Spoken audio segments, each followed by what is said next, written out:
Recently, a fan-animated retelling of Warriors was asked to cease production, and the entire fandom went crazy about the Aaron's trying to destroy the fandom and ban fan art. I think that is a bunch of fear-mongering, and I will discuss why in this video. First of all, what happened? A year or so ago, Little Dragon Studios started work on a 3D animated adaptation of the first book of Warrior Cats, Into the Wild. Side note, but why is it always Into the Wild with animated projects? Can't other books get some love? Like Maple Shade's Vengeance. Please someone do Maple Shade's Vengeance. Or maybe not after this incident, unless you want to adapt it a bit different than the actual book. Anyways, Little Dragon Studios took their project very seriously. They made dozens of 3D models, and as someone who's dabbled in 3D modeling, I can assure you that that is no small feat. They had original songs made for the series as well.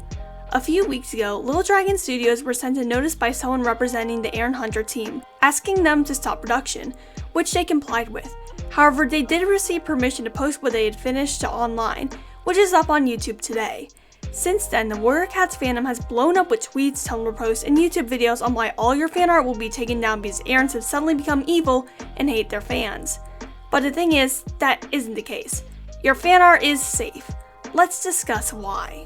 An important part of this conversation is why Into the Wild was asked to cease production.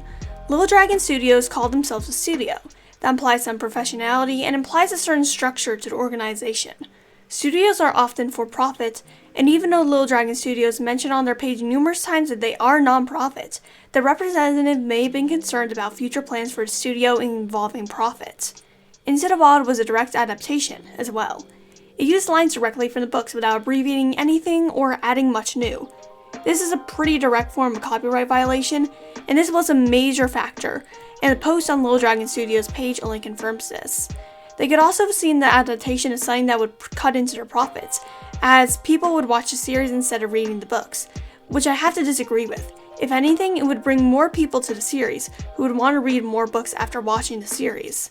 One may ask, why haven't previous adaptations like SSS Warrior Cats been asked to cease production? Well, first of all, SSS Warrior Cats was more transformative.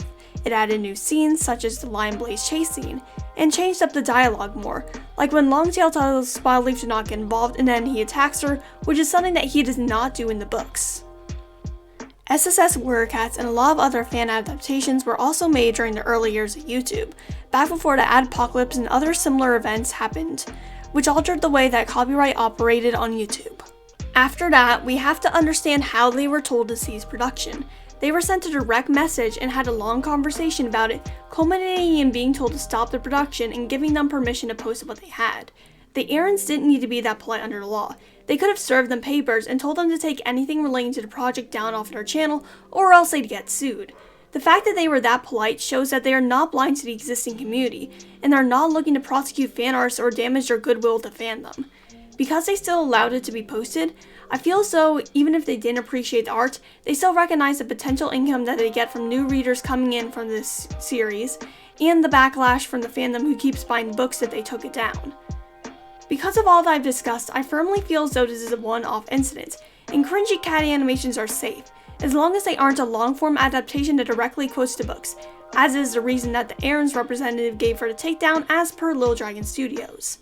I can't wait to see what Little Dragon Studios does now that they aren't working on Into the Wild. With the amount of talent that has been seen in Into the Wild, it is doubtful that whatever they produce next will be of poor quality. If you like this video, feel free to subscribe. I make Wings of Fire and Warrior Cats videos pretty often, and your support will mean a lot to me. And to those who've already subscribed, thank you for your continued support. I wouldn't have gone here without y'all. Peace, Rogan out.